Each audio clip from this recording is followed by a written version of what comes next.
Hello guys, gandang umaga. Magluluto po ako ngayon ng aming breakfast.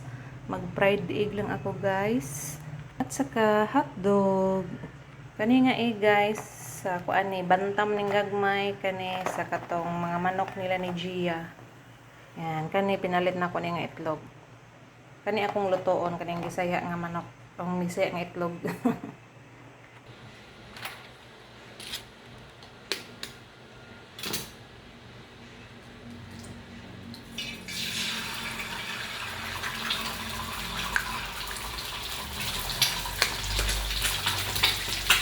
Sisip pa mo.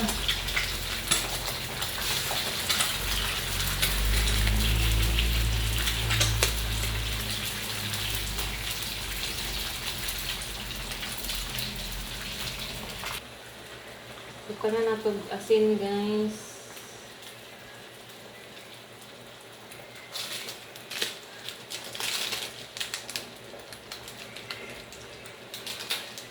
Magic sarap.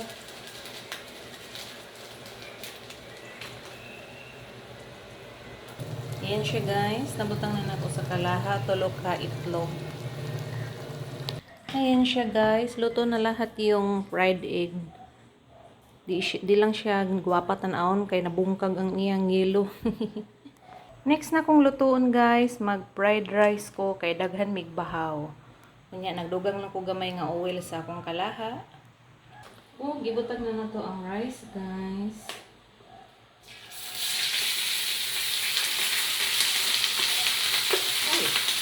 Nanti ang oil guys.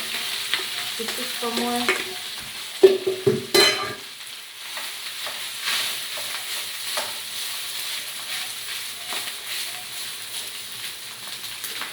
Magbutang ta og gamay nga asin. Kani guys, garlic.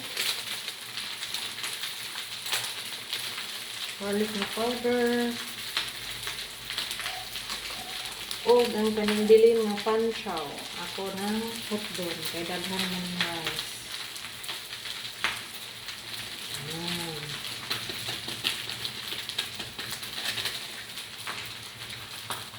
Tara guys, wapa kayo basta na panchaw, no?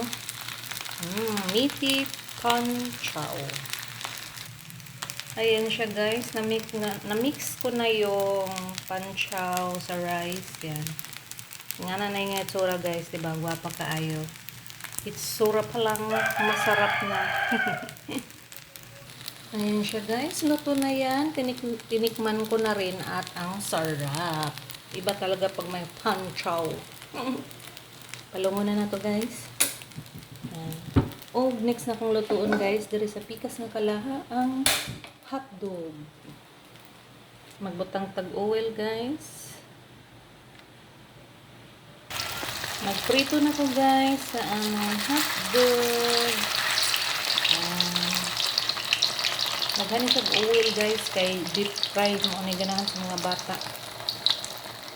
Kana siya guys, kanang muburot na ganing hotdog. Mo ni ganahan sa mga bata nga pagkaluto. Sila ganan anang igura iprito kadali. Na siya guys, ako nang gihaon, gibutang na nako sa among serving plate. Iprito na pud nako ang last step sa hotdog. Tapos na ko luto guys. Tapos na. Ano siya guys, fried egg, hotdog, and fried rice for our breakfast today. Enjoy cooking, happy eating. Love, love.